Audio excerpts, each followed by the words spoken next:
Jemi rikthyer në studio, me mua është bashkuar Arben Skënderi, kandidati Bindjes Demokratike për bashkinë më të rëndësishme në vend, për bashkinë e Tiranës. Përshëndetje dhe mirëmëngjes Zoti Skënderi, shumë kënaqësi që je me mua në studio. Në fakt, jemi parë disa herë në këtë një muaj, në edicionet qendrorit lajmeve, por edhe në emisionin 7-5. Kjo është javë shumë e rëndësishme. Ditën e diel, në datën 30 qershor, nëse do të ecim në frymën e të gjitha partive të cilat janë të regjistruara për të garuar në 30 qershor, do të ketë zgjedhje pavarësisht se ka një zhdekretim nga ana e kreut të shtetit dhe që pritet që ditën e sotme kolegji zgjedhor të shprehet. Më lejoni edhe një herë, sepse Shqipëria është kaq dinamike dhe ka kaq shumë zhvillime të pyes, ndërsa jemi në javën e fundit. Mendon se do të ketë zgjedhje në 30 qershor? Nuk është puna që mendoj unë, zgjedhje do ketë, zgjedhje do bën në datën 30 qershor, data është ende në fuqi dhe marr shkas nga kjo kohë televizive për t'i thënë njerëzve që mos u tulatni nga propaganda majtas djathtas nga gjithë që ndodh, por ushtroni votën tuaj, ushtroni të drejtën tuaj. Ky është ai momenti ku mund të ndëshkoni ose të votoni dikë, sipas mendimit tuaj, përdoreni mirë këtë karton, këtë vot, mos e shpërdorin asnjë lloj forme të ndryshme dhe njerëzit duhet dalin në votime dhe të janë të lirë. Jemi në demokraci, njerëzit ne duhet kuptojmë që të votosh është një detyrë qytetare, është diçka shumë e rëndësishme dhe askush me asgjë, me asnjë lloj formati të caktuar, ju e quani dekretim, ca tjerë një ambasadë e rëndësishme UE ka quajtur njoftim, nuk ka rëndësi. Domethënë këto janë gjitha diskutime që shumë shpejt do zgjidhen, do dalin, por e rëndësishme është që njerëzit duhet kuptojnë që vota është instrumenti me të cilin ata marrin vendimet e tyre. Zoti Skënderi, ju jeni kandidati më i rëndësishëm i Bindjes Demokratike në këtë moment, sepse garoni për Tiranën që është edhe bashkia më e madhe në vend. Do doni që zgjedhjet ishin ndryshe në 2019 në Shqipëri, në Tiranë? Unë e kam shprehur dhe këtu në televizionin tuaj, po dhe gjetiu, sigurisht që do kisha dashur që kjo ditë të mbrinte ndryshe, sigurisht që do kisha dashur që gjithë spektri politik shqiptar të ishte pjesëtar në zgjedhje. Pra do kisha dashur që edhe në aspektin opozitar të kishte qenë një front i madh, kishte qenë një union, quheni sot doni juve, një bashkësi opozitare të djathtë, të qendrës, intelektual, me parti, pa parti, për të kundërvojnë gjithë kësaj mase negative dhe arrogancë pushtetit që neve sot s'ka nevojë ta them unë, të gjithë e përjetojnë në çdo moment. Pra, për të optimizuar forcat, për të përballur me krimin, për të përballur me inkriminimin e shtetit, me këtë shtet delinkuent fakt. Ne kemi qeveri delinkuente, shtet delinkuent. Dhe kjo do një masë të madhe njerëzish, kjo do vërtet një bashkimi gjitha forcave për ta bërë këtë punë dhe sigurisht që do kisha dashur të ishte ndryshe. Pavarësisht se këto nuk janë zgjedhje kaq të fryra sa që më mësuar në fakt të shohim vitet e fundit në Shqipëri, përjashtuar ato të 2017-s, por që gjithsesi vihet re një diferencë midis jush dhe kandidatit tjetër, kandidatit të Partisë Socialiste zotit Erion Veliaj.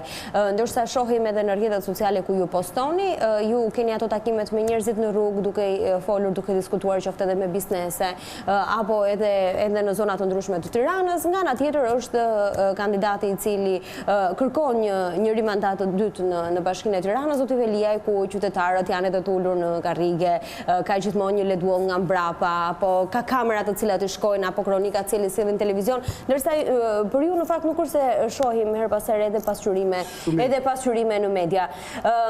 Cilat janë pritshmëritë tuaja për këtë garë në Tiranë? Shumë interesante, sepse ju po bënit pyetjen shumë elokuente dhe unë po analizoja mënyrën se si po reagonit në gjatë pyetjes që po bënit.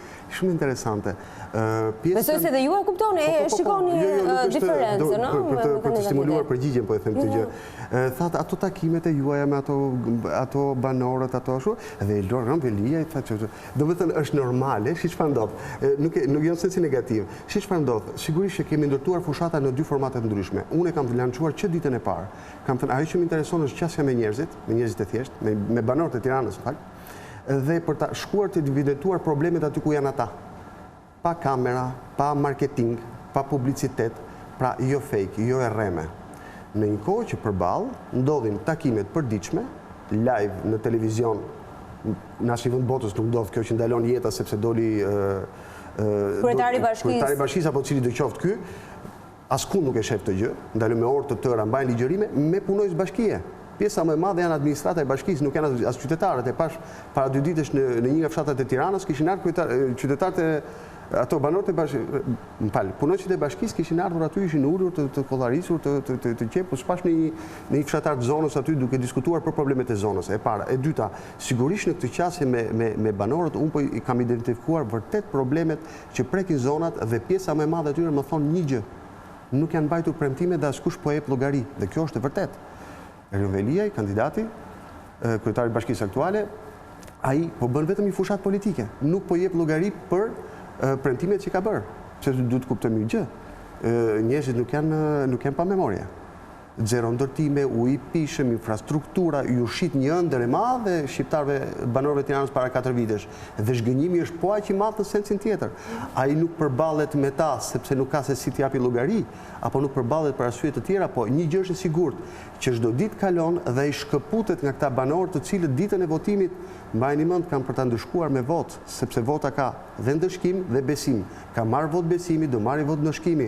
Dhe unë po e shoh dhe të artikuluar nga këta banorët dhe njerëzit e biznesit që takoj për ditë e ndjen në Tiranë këtë gjë. Po, dhe vazhdoj ta bëj sërish pyetjen, cilat janë pritshmëritë tuaja për Bashkinë e Tiranës, sepse Tirana është një zonë shumë e fortë, është konsideruar si ai që fiton Bashkinë e Tiranës si një kryeminist është Shqipëria e vogël. Është mozaiki i Shqipërisë, absolutisht. Është kryeministri i vogël, le të themi, i Shqipërisë së Madhe. Dhe si e konsideroni këtë garë, sepse dhe në kushte të tjera ka pasur gjithmonë edhe kur ka pasur një betejë shumë të madhe midis dy forcave të rëndësishme, PD-s edhe PS-s, përpiqeshin që të gjenin kandidat sa më të fortë. Bindja Demokratike është një forcë e re. E sapo lindur. Pra, ju duhet që të përballeni jeni përballë Partisë Socialiste, që është një parti me historik, me simpatizant, militant, përfaqësues të saj shumë të mëdhenj, dhe ndërkohë keni dhe skepticizmin se një forcë e re pa provuar më parë, me shumë dilema, pa bindur akoma pjesën më të madhe të njerëzve të cilët ajo do që t'i bind. Si ndiheni në këtë garë, zotë Skënderaj? Kjo ju motivon apo ju po që? Jo, mbi dita më motivon. Pse? Për një arsye shumë thjesht. Shumë miq dhe njerëz më thonë për ditë, ju e dini fare me diskutimet nëpër tavolina, nëpër kafe, se tash se kafe është institucion në Shqipëri, që thonë mos, si s'po del diçka e re. Si s'po del dikush, si s'po del diçka. Gjithë ndigojmë këtë gjë, apo jo? Po. Dhe pra ja ku është kjo gjë e re. Neve kemi dalë në këtë garë me modelet që ne përfaqësojmë.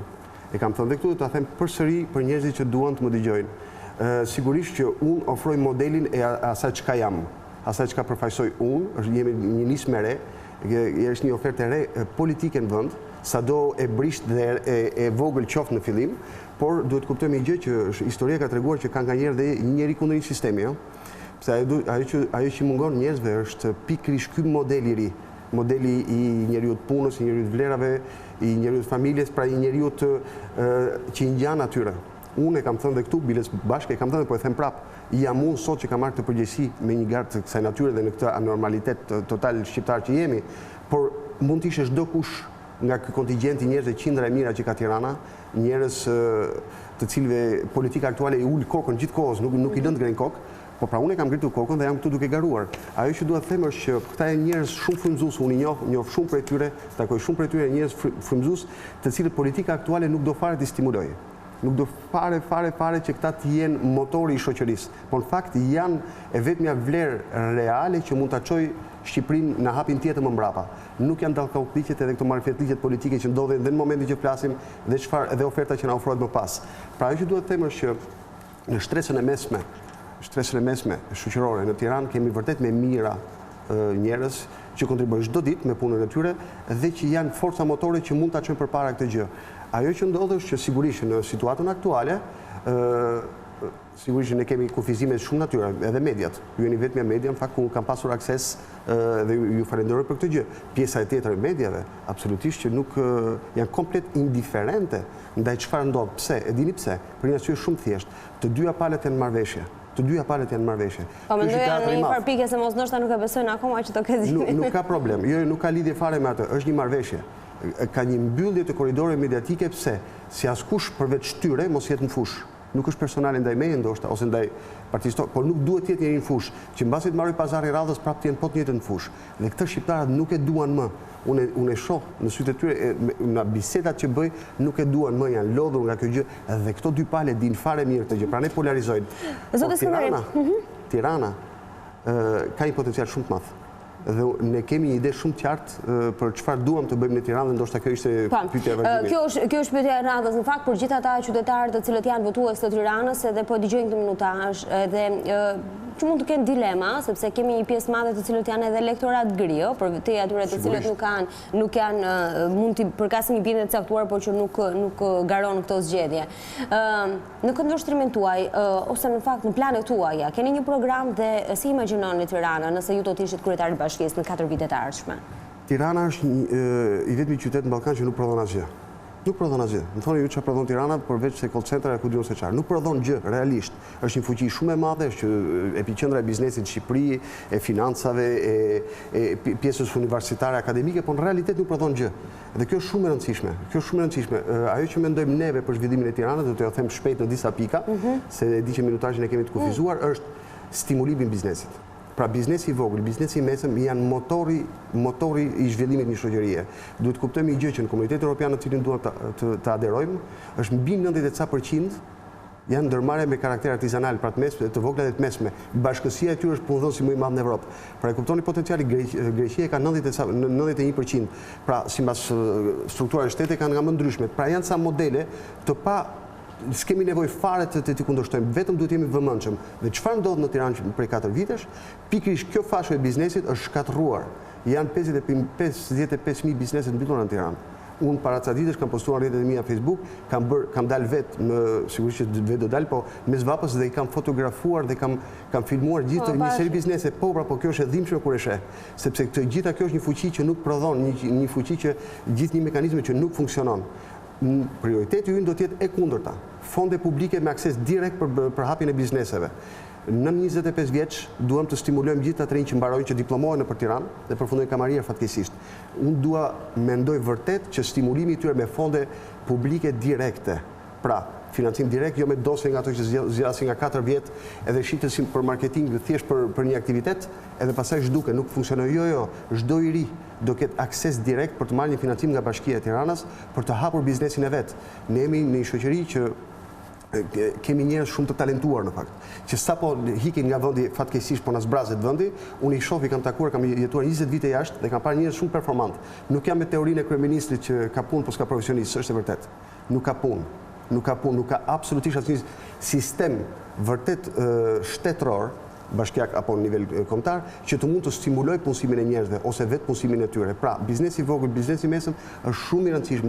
Do ulen barat fiskale, do krijojnë lehtësira nga të gjitha format e mundshme që ata të marrin frymë dhe të rinjt do kenë një akses direkt për të hapur një biznes tyre. Një ekonomist që mbaron fakultetin mos të ketë mendjen të gjejë një mik për të shkuar në një çfarë institucioni shtetëror për të punuar 4 vjet me një parti dhe pastaj vjen partia tjetër e heq prapë, dhe kjo nuk ndërtohet jeta kështu, nuk prodhohet asgjë, nuk ndërtohet vendi në këtë formë. Po të ketë refleksi i parë që ti vi është të krijojë biznesin e vet. Dhe si do ndodhi? Kjo pastaj ndahet në fasho. Zonat zhvillimit prioritar. Tirana nuk është vetëm Unaza apo 3 kilometra katror i qendrës që hidhet ajo boja e bukur, ato korsitë e bicikletave, stoliset bëhet kartolina e ditës, pa hajde shkojmë çika nga Astiri, Lysberisht apo Kënjësia 4 poshtë nga Shkolla Bashkuar apo gjithë ato zona të tjera të Tiranës, dhe ata janë banorë të Tiranës, nuk janë të kategorisë 2 apo 3, janë njësoj si ne të dy këtu në studio. Dhe ata kanë të njëjtat drejta, paguajnë të njëjtat taksa, duhet të kenë të njëjtat shërbime. Pra ajo që duhet të them, zonat e zhvillimit prioritar do të jenë shumë precize. Me profesionistë të fushës jemi duke menduar realisht, jo duke menduar, por e kemi qartësuar tashmë, për shembull njëri që hap një biznes. Në qoftë se ai vendos të hapi një zyrë konsulence, po e marr si shembull me që ishim ke ekonomi, për element ekonomik, për bizneset e zonës apo të tjera, të ketë mundësi, nëse ai hap mora shkollë e bashkuar ose një 4 andej, ai do ketë avantazhe më të mëdha fiskale dhe tjerë, se sa dikush në një sistem pikëzimi, le të themi, do të jetë më i favorizuar nëse jetë në periferisë. Sepse shumë e rëndësishme që uniformiteti i zhvillimit të zonave, urbanizimi korrekt i tyre, sepse mos harrojmë që ne po diskutojmë për punën e hapjes biznese në këto zona, po aty s'ka akoma ujë pishëm. Pjesa më e madhe e rrugëve janë akoma me gropa. Unë kam parë në autobuse, kam bërë një autobusit vet, jo për marketing, por për të përjetuar realisht. vajzat reja si juve që punoni ishte njëra që punonte në një bank, edhe në momentin që po flisnim bashkë i ra një kpuc nga çanta, kishte kpucat me taka sepse ka kod veshje për punën që bënte, sepse më tha nuk mund t'i vesh që këtu, tha, sepse unë nuk eci dot, tha. Pra kuptoni, realiteti është komplet ndryshe.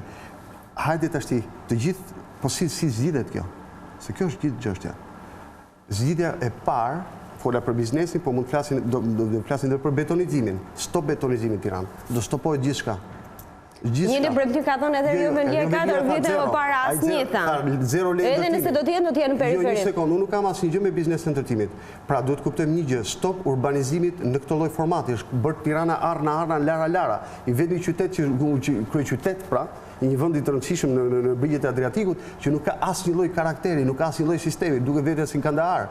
Pse lara, arna, se cili bën çfarë të doj, bën si të doj, nuk e shih në askund këtë gjë. Pra, ajo që duhet të them është që stimulimi i biznesit është një gjë.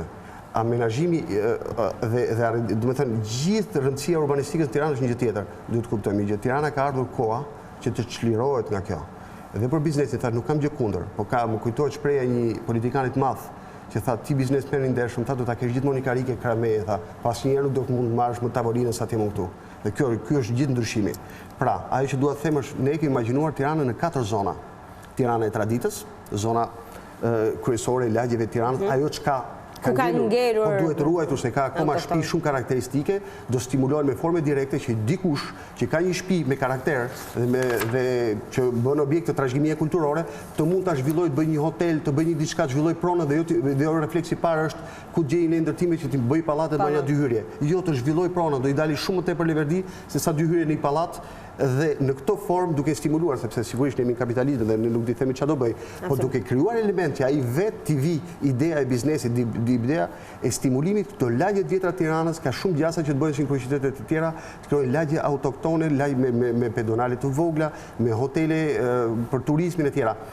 Kjo ishte Tirana e traditës, po se po i bie shpejt se di që s'kemi shumë kohë. Por Zoti Tusha është duke pritur ndërkohë. Atëherë, një shpejtësi, me shpejtësi do sqaroj pjesën tjetër. 3 zonat e tjera. Po, zona Tirana 2 do jetë pjesa e bulevardit të ri, do jetë si un kam një ide, kam jetuar 20 vjet në Francë, Parisi i vjetër dhe Defansa. Gjithë zona pjesë pra ku është pjesa e inovacionit, do quhet Tirana e inovacionit. Aty do jetë gjithë pjesa e biznesit, do ketë një pjesë e universitetit që kanë raporte me ta, startupet e reja për biznesin që fola për trinjt, pra të gjitha format e inovacionit. Neve duhet jemi pol inovativ në Ballkan.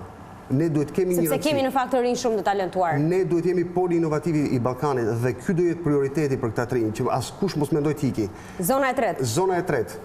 Nga Shqiponja, sa sot s'ka më Shqiponjë fatkeqësisht, dhe deri ke Sarinasit, nuk do jetë autostradë, do jetë një bulevard i biznesit. Asnjë vend botës nuk kanë parë që bizneset më të rëndësishme të vendit, që ju e dini, në këtë pjesë të autostradës nuk janë komunikative me njëri tjetrin. Do të thënë, zakonisht të zona biznesi janë zona komunikative, njerëzit shkojnë, parkojnë makinën, kalojnë kohë aty, disa bëjnë biznes, disa bëjnë blerje, disa bëjnë. Pra, duhet të jetë një zonë ku qarkullohet, nuk mund të jetë një zonë e prerë, del aty dhe shtyp makina ku kalon. Do qarkullohet, po sipas qeverisë do ketë një taks 2 euro për ato për çdo kalim aty. Ato do ta shohim. Zona e 4 se jemi shumë keq me kohë. Ajo që i mungon Tiranës është një gjë, mjaft me kulla dhe me kafaze plumash ku parkohen njerëzit aty. Nuk është ky kualiteti i jetës në Tiranë. Kualiteti i jetës është, i keni parë kur vini me avion nga një shtet ku do që t'jeni 2-3 kilometra përpara zbret avioni dhe ju shikoni vetëm vila, lagje të tëra me gjelbërime ca vila të bukura të vogla të stresës mesme. Nuk janë vila oligarkësh si këtu nga 800.000 euro vila. Ato që janë se nuk do t'i shbojmë. Jo, nuk po flas për geto pasanikësh, po flas për lagje të tëra të stresës mesme. Pra njerëz që punojnë në këtë qytetin e vrullshëm që po flasim neve, gjatë gjithë ditës dhe në mbrëmje shkojnë pranë familjes tyre me 500 metra katror, 1000 metra, nuk ka rëndësi, gjelbërim karikohen pranë familjes dhe vinë prapë të nesërme. Pra këto vila mbesh dhe që do t'jenë dhe duhet jenë dhe nuk ka si janë bërë llogarit me çmimet e një apartamenti mesatar në Tiranë. Pra se çdo kush ka synimin që të mund të dali në këto zona të Tiranës me akse rrugore dhe gjitha. Ishte shumë kënaqësi zoti Skënderi, të uroj sukses dhe shpresoj që të jetë një javë sa më e rëndësishme edhe e qetë kjo për sa i përket politikës në Shqipëri. Faleminderit. Një hapësirë shumë e shkurtër reklamash dhe do të vazhdojmë të flasim në këndvështrimin e opozitës, nëse do të ketë apo jo zgjedhje në 30 qershor.